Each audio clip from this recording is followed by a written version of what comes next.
할렐루야! 오늘 하나님의 말씀 이사야서 61장 1절에서 3절 말씀 함께 보시겠습니다. 이사야 61장 1절에서 3절 말씀 함께 봉독합니다. 주 여호와의 영이 내게 내리셨으니 이는 여호와께서 내게 기름을 부으사 가난한 자에게 아름다운 소식을 전하게 하려 하심이라.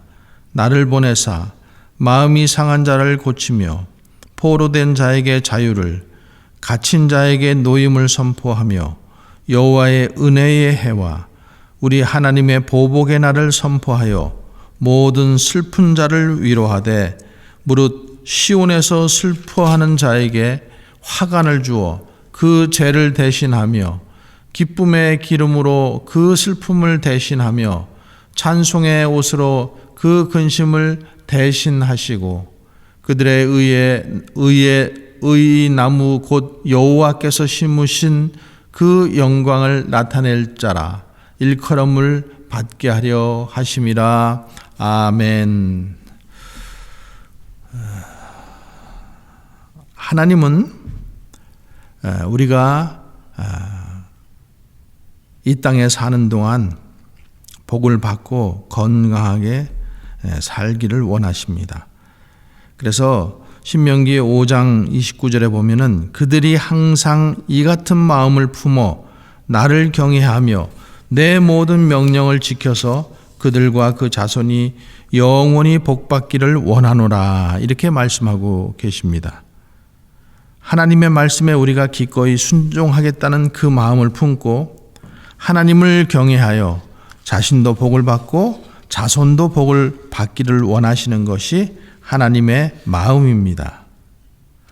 빌립보서 2장 5절에 보면은 너희 안에 이 마음을 품으라 곧 그리스도 예수의 마음이니라고 말씀합니다. 하나님은 그리스도의 마음과 같이 우리 마음이 건강한 마음이 되기를 원하고 계십니다. 그런데 우리 마음은 어떻습니까? 우리의 그 마음은 어떤 것들을 생각하고 느끼고 판단하고 결정하고 이런 여러 가지 기능이 작동되는 곳이 마음입니다. 그런데 어느 날 마음에 상처가 생깁니다. 그때부터 마음이 제 기능을 발휘하지 못하고 그래서 마음이 상하면은 마음이 병들면 마음이 제 기능을 못합니다. 몸이 병들면은 얼굴에 생기가 사라지는 것처럼 마음이 병들면은 얼굴에도 생기가 사라집니다. 표정이 밝지 못하고 근심 걱정이 얼굴에 달고 다닙니다. 또 우울해집니다. 웃음이 사라집니다. 밝은 표정이 사라지고 몸이 병들면은 밥을 먹기 싫은 것처럼 마음이 병들면은 남의 말 듣기도 싫고 하나님의 말씀도 먹기 싫어지는 것입니다. 몸이 병들면은 몸의 유연성이 없어지는 것처럼 마음이 병들면은 마음이 딱딱하게 됩니다. 우리가 예수님을 믿고 새로운 피조물이 되었는데도 그러면은 우리 마음이 왜 이렇게 병이 듭니까? 살다가 상처를 받기 때문입니다. 왜 내 마음이 상처를 받습니까? 상처를 받는 이유는 여러 가지 있지만은 크게 나누면 두 가지입니다. 첫째는 결핍으로 오는 것입니다. 받고 싶었는데 못 받은 것을 통해서 그 마음에 상처가 옵니다. 사랑받고 싶었는데 사랑받지 못한 것, 인정받고 싶었는데 인정받지 못한 것, 이해받고 싶었는데 이해받지 못한 것, 격려받고 싶었는데 격려받지 못한 것, 위로받고 싶었는데 위로받지 못한 것, 칭찬받고 싶었는데 칭찬받지 못하면은 상처가 생깁니다. 그래서 어른이 되었는데도 어린아이의 기질이 남아서 여전히 유치하게 말하고 행동을 하게 되는 것입니다. 성인아이가 되는 것이죠. 둘째로 나쁜 일을 당하기 때문에 상처가 생깁니다. 받기 싫었는데 어떤 일들을 겪은 것을 통해서 상처가 옵니다. 나쁜 말을 통해서 상처를 받고 억울한 말, 또 비난하는 말, 또 비교를 당하는 말, 이런 것들이 상처가 됩니다. 또 폭행을 당하고 폭력을 당하고 억울한 일을 당하고 성폭행을 당하고 이런 나쁜 대우를 받아서 상처가 생기는 것입니다. 또 우리가 정당한 대우를 받지 못해서 상처를 받습니다. 배신당하고 이혼당하고 경제적인 손실을 당하고 사기를 당하고 이래서 마음에 상처를 받습니다.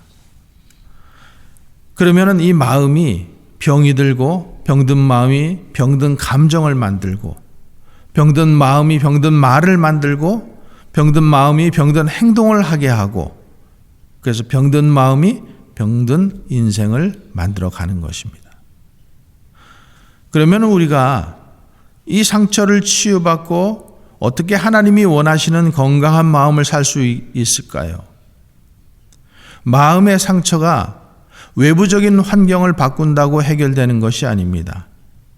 과거의 기억을 지운다고 해결되는 것이 아닙니다. 보상받는다고 또 합리화한다고 남에게 뒤집어 씌운다고 해결되는 것이 아닙니다. 상처는 십자가 앞에 나와야 됩니다. 십자가 앞에 나오면 모든 상처를 치유받고 건강한 마음으로 살 수 있습니다. 1절의 말씀 우리가 한번 다시 읽어보겠습니다. 주 여호와의 영이 내게 내리셨으니 이는 여호와께서 내게 기름을 부으사 가난한 자에게 아름다운 소식을 전하게 하려 하심이라. 나를 보내사 마음이 상한 자를 고치며 포로된 자에게 자유를 갇힌 자에게 노임을 선포하며. 예수님은 우리 상처를 치유하기 위해서 이 땅에 오셨습니다. 예수님께서 이 예언을 자신의 사역을 통해서 직접 말씀하고 계셔요. 그러니까 우리가 이 마음이 상한 자, 심령이 상한 자, 또 슬픈 자, 또 위로가 필요한 자들, 희락과 근심, 이 모든 것이 이 마음에 상관이 있어요. 그러니까 하나님을 떠나서 우상을 섬기다가 결국 마음이 상처투성이인 인간들을 치유시키기 위해서 예수님이 이 땅에 오신 것입니다. 상처난 마음에는 희락이 없습니다. 상처난 마음에는 슬픔이 가득합니다. 상처난 마음에는 위로가 없습니다. 근심, 걱정, 이 검은 구름이 그 마음을 덮고 있습니다. 마음이 상하였다라는 것은 이 샤바르라는 말인데 깨트리다, 산산조각내다 그런 뜻입니다. 이거 마음이 깨졌다는 말, 마음이 부서졌다라는 거죠. 하나님을 떠나는 순간 마음이 땅에 떨어져 깨어져 버린 거예요. 그러니 그 속에 아무리 다른 것을 채워도 채워지지가 않는 것입니다. 굶주림은 계속되는 거예요. 그것이 돈으로, 명예로, 학식으로, 권력으로, 환락으로 아무리 채워도 만족하지 못하는 것입니다. 깨어진 마음이기 때문에, 상처난 마음이기 때문에. 마음이 상하면 그것으로 끝이 납니까? 오늘 본문처럼 포로된 자가 되고 갇힌 자가 됩니다. 누구의 포로가 됩니까? 사단의 포로가 되는 것입니다. 하나님 대신 다른 것으로 채우려고 합니다. 다른 말로 하면 중독이 된다는 말입니다. 그러니까 술 중독되고 마약 중독되고 일 중독되고 쾌락 중독되고 취미 중독되고 게임 중독되고 이렇게 중독되어져 버린다는 거예요. 여러분 중독되면 어떻습니까? 이제 자신의 마음을 자기 스스로 어떻게 할 수가 없게 되는 거예요. 그래서 결국 어떻게 됩니까? 갇히게 되는 거예요. 포로가 되었다라는 말은 세상에 사는 것이 자유롭게 선택하여 사는 것 같지만 내용적으로는 포로된 것입니다. 갇혀 있다라는 뜻은 완전히 그 자유마저 잃어버린 상태를 의미하는 거예요. 꼼짝없이 갇혀서 움직일 수 없는 묶임의 그런 상태를 말합니다. 그러나 여러분, 어떤 상처도 예수님의 십자가 앞에 나오면 깨끗하게 치유됨을 믿으시기 바랍니다. 마음의 상처를 그리스도의 십자가로 가져가는 것보다 더 효과적인 치료법은 없습니다. 주님은 우리의 상처를 다 지시고 십자가에 달리셨습니다. 그가 찔림은 우리의 허물을 인함이요 그가 상함은 우리의 죄악을 인함이라. 그가 징계를 받음으로 우리는 평화를 누리고 그가 채찍에 맞음으로 우리는 나음을 받았도다. 아멘입니까? 여러분, 이 사실을 믿으십니까? 우리 스스로 해결할 수 없는 우리의 상처를 우리 주님께서 십자가를 통해서 다 치료해 주셨습니다. 상처를 고귀하게 생각하고 품에 품고 감추고 싸매고 살지 말고 십자가 앞에 가지고 나와야 합니다. 살면서 멸시당하고 무시당하고 거부당한 것들 십자가 앞에 우리의 상처를 가지고 나오면은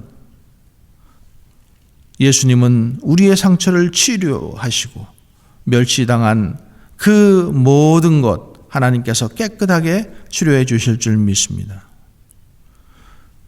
예수님은 내가 당한 멸시, 내가 당한 거부 이미 다 받으셨어요. 내가 당한 부끄러움, 예수님이 우리 상처를 치유하기 위해 부끄러움을 개의치 않으시고 다 당하셨어요.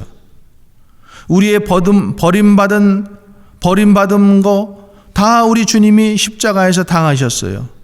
예수님은 이 고통을 끌어안고 자신을 조롱하고 핍박하고 못을 받고 죽이는 자들을 용서하셨어요.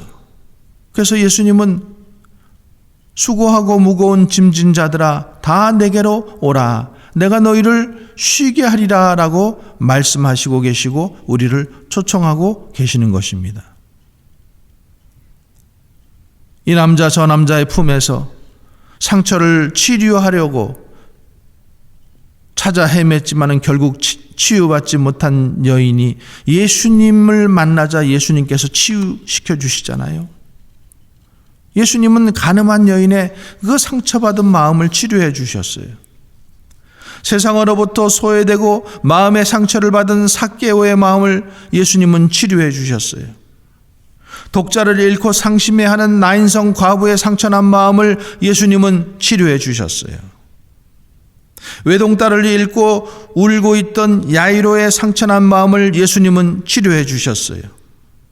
오라비를 잃고 울부짖고 있던 마르다와 마리아 자매의 상처난 마음을 예수님은 치료해 주셨어요.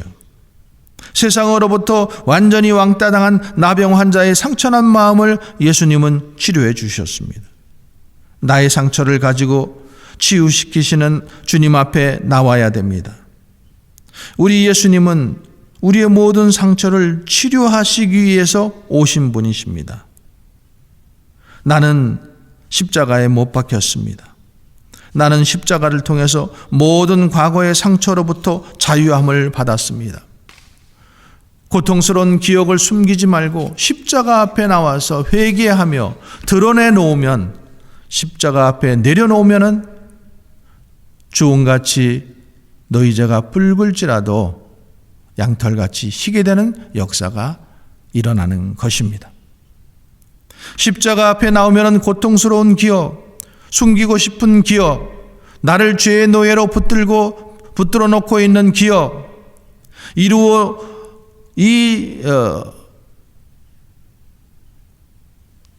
기억으로부터 우리를 진정 행복하게 살지 못하게 하는 이 부끄러운 기억으로부터 완전한 자유를 받게 하시는 것입니다. 여러분, 다윗이 그 고통스러운 기억을 끝까지 숨기고 살았다면 다윗이 성군이 되었을까요? 누구나 고통스러운 기억, 누구나 상처가 있습니다. 바울에게도 숨기고 싶은 고통스러운 기억이 있었습니다. 스데반이 순교할 때 그 살인을 방조했어요. 예수 믿는 사람들을 잡아 죽이려고 했어요. 베드로에게도 숨기고 싶은 고통스러운 기억이 있습니다. 예수님을 모른다고 3번씩 부인했습니다. 고통스러운 기억으로 예수님의 십자가를 만나면 인생이 새로워지는 것입니다. 오히려 고통스러운 기억이 주님께서 치료하심으로 창조적으로 활용되어지는 것입니다. 여러분, 다윗은 간음으로 망한 것이 아닙니다. 오히려 겸손해지고 하나님의 은혜를 더욱 체험하게 된 것입니다.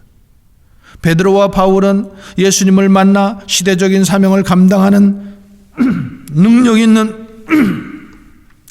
있는 사람으로 변했습니다. 이제 우리는 십자가를 통해서 새로운 피조물이 되었습니다. 나는 십자가를 통해서 왕 같은 제사장이 되었습니다. 이제 우리의 모든 신분은 달라졌습니다. 삶은 달라졌습니다. 내가 그리스도와 함께 십자가에 못 박혔나니 그런즉 이제는 내가 사는 것이 아니요 오직 내 안에 그리스도께서 사시는 것이라. 이제 내가 육체 가운데 사는 것은 나를 사랑하사 나를 위하여 자기 자신을 버리신 하나님의 아들을 믿는 믿음 안에서 사는 것이니라. 아멘. 믿으시죠? 이미 나의 상처 십자가에 다 못 박혔습니다. 상처로 얼룩진 나, 자기 고집으로 똘똘 뭉쳐있는 나, 자존심으로 높아지려고 했던 나, 자아중심적이고 자기 마음대로 살고자 한 나, 하나님께 거역하고 반항하며 죄로 똘똘 뭉쳐진 나는 이미 십자가에 못 박힌 것입니다. 삶을 망가뜨리고 불행하게 만드는 나, 본질상 진노의 자녀여서 하나님을 반역하며 심판을 받아야 했던 나는 십자가에 이미 못을 박았습니다. 나를 괴롭히는 그 사람 때문에 내가 상처를 받고 힘들어하는 것 같지만 문제는 십자가 안으로 들어가지 못한 나 때문에 힘들어하는 것입니다. 나는 선하고 나는 잘났고 나는 문제없고 나는 의롭다고 하는 나 때문에 꼬이고 꼬이는 것입니다.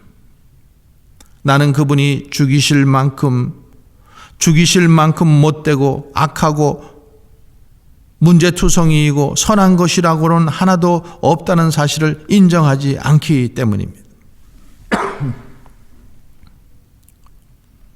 십자가 앞에서 내가 죽을 때 우리는 수많은 사람들에게 상처를 주며 살고 있는 자신을 발견하게 됩니다. 여러분, 내가 주님을 죽였습니다. 주님이 나 때문에 죽으셨습니다. 내가 주님을 십자가에서 죽게 했습니다. 내가 죄인입니다. 나를 용서해 주시옵소서.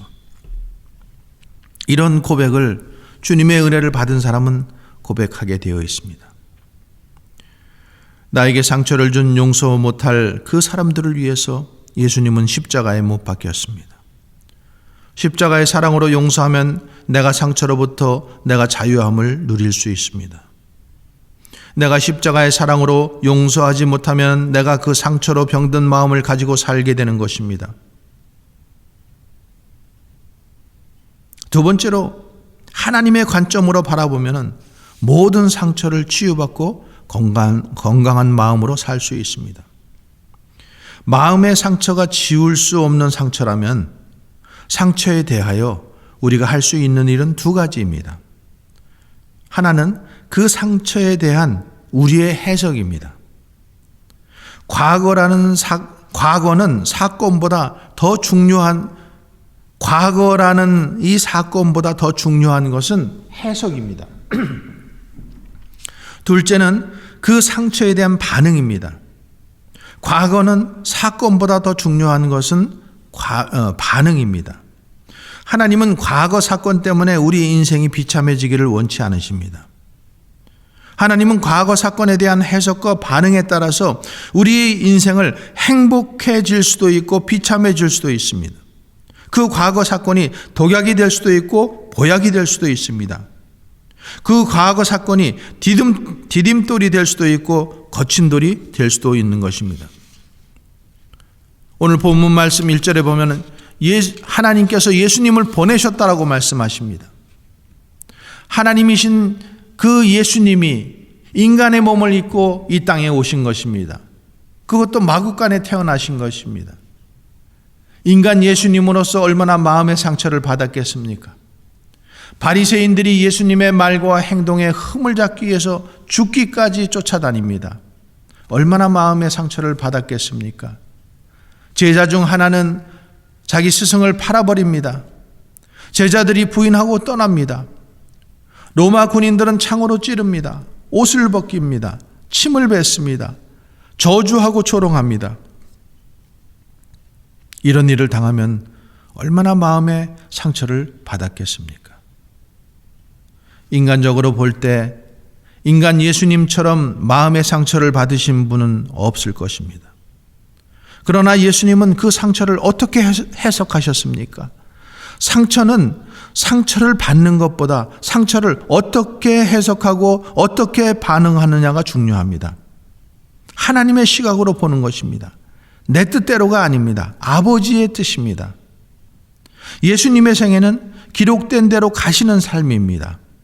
모든 것을 하나님의 뜻으로 바라보고 하나님의 뜻을 이루어가는 삶으로 예수님이 그렇게 해석하신 겁니다. 하나님의 구속사를 이루기 위해서 그 일을 다 묵묵히 감당하며 마침내 다 이루었다라고 말씀하시며 운명하십니다. 우리는 우리의 상처를 인정하고 하나님의 관점으로 그것을 해석하는 것이 중요합니다. 상처의 원인을 다른 사람에게 손을 내미는 것이 아니라 자신을 바라보는 거예요. 일단 이 일어난 모든 일, 이 모든 일은 하나님의 섭리로 이루어진다라고 바라보는 것입니다. 하나님의 시각으로 바라보고 해석하고 반응하는 것입니다. 내가 태어난 환경, 가난, 결핍, 나쁜 경험, 죄악된 세상에 태어난 그 자체로 인해서 상처받은 그 모든 것을 하나님의 주권적 섭리로 해석하고 바라보는 거예요. 하나님의 다루심을 이 다루심의 관점으로 해석하고 바라보는 거예요.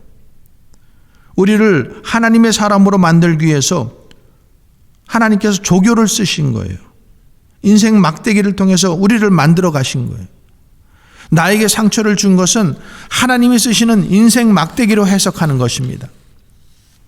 나쁜 사건을 통해서 하나님께 나아가 하나님을 만날 수 있게 하는 도구로 해석하는 것입니다.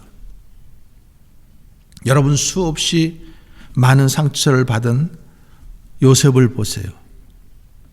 한 아버지 밑에 어머니만 4명입니다. 그것도 정상적인 어머니들이 아닙니다.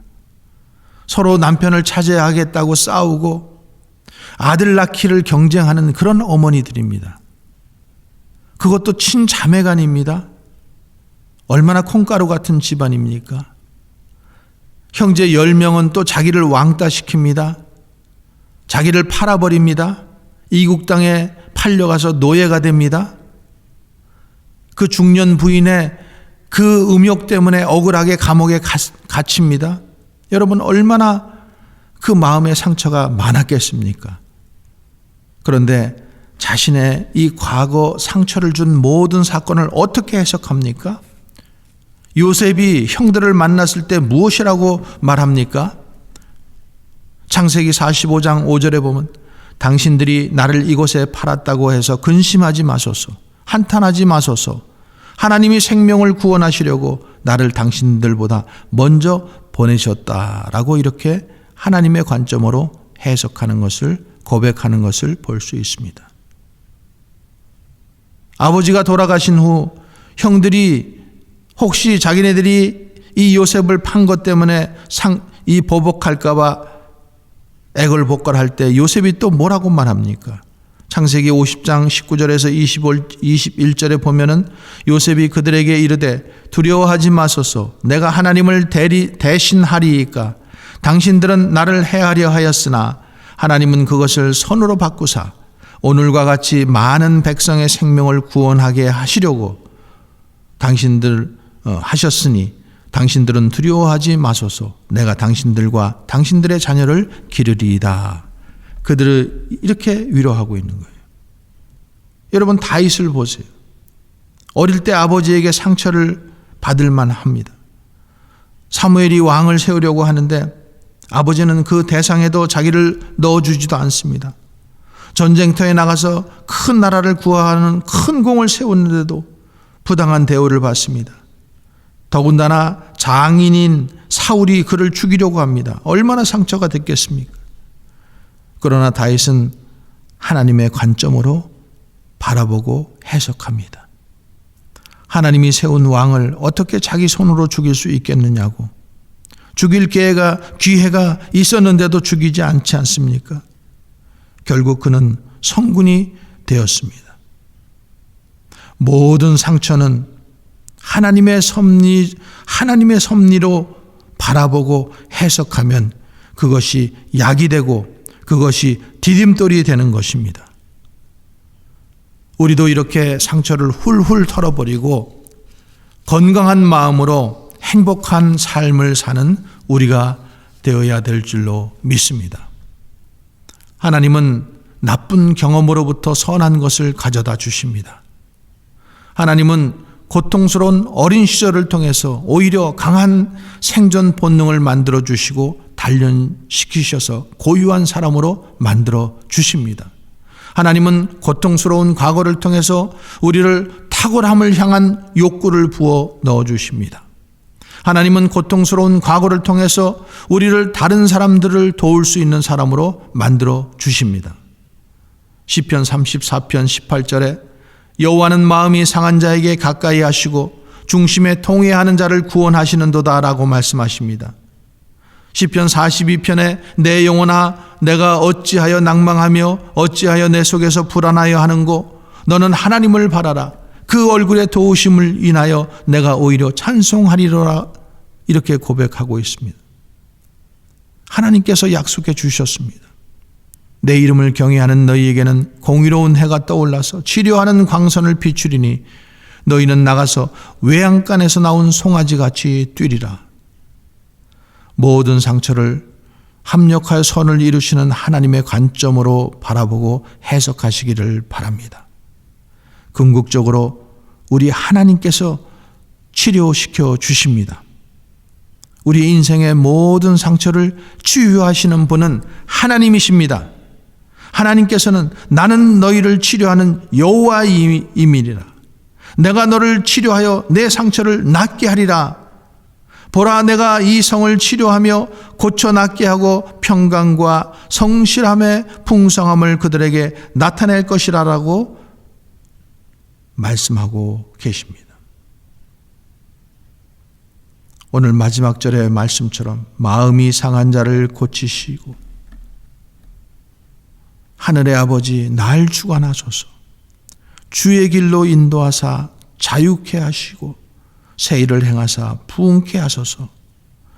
의에 줄이고 목이 마르니 성령의 기름 부으시고 의에 줄이고 목이 마르니 내 잔을 채워 주소서. 성령으로 채우사 주 보게 하시고 주의 임재 속에 은혜 알게 하소서. 주 뜻대로 살아가리 세상 끝날까지 나를 빚으시고 새날 열어주소서. 의에 줄이고 목이 마르니 성령의 기름을 부으소서. 내 잔을 채워주소서.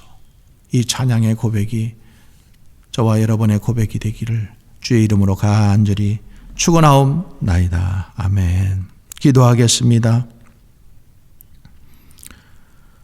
이제는 우리 주 예수 그리스도의 은혜와 하나님 아버지의 극진하신 사랑과 성령의 내조 교통 역사하시는 은혜가 오늘도 모든 상처를 치유하시는 하나님, 그 하나님 앞에 가지고 나오면은 그 모든 상처가 깨끗하게 치유음 받음을 믿고 오늘도 그 상처를 주님 앞으로 가지고 나오기를 원하는 주님의 백성들, 그리고 이 모든 상처들, 이것을 통하여 하나님께서 우리를 다루시고 우리를 하나님의 사람으로 만들어 가기를 원하셔서 우리를 그 상처 가운데서 승화시켜 주시고 또 주님의 아름다운 사람으로 되게 하신 것을 믿는 주의 백성들 위해 오늘도 찬양의 고백을 드리며 힘차게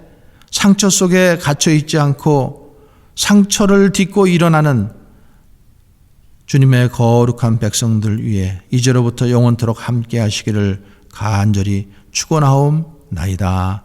아멘.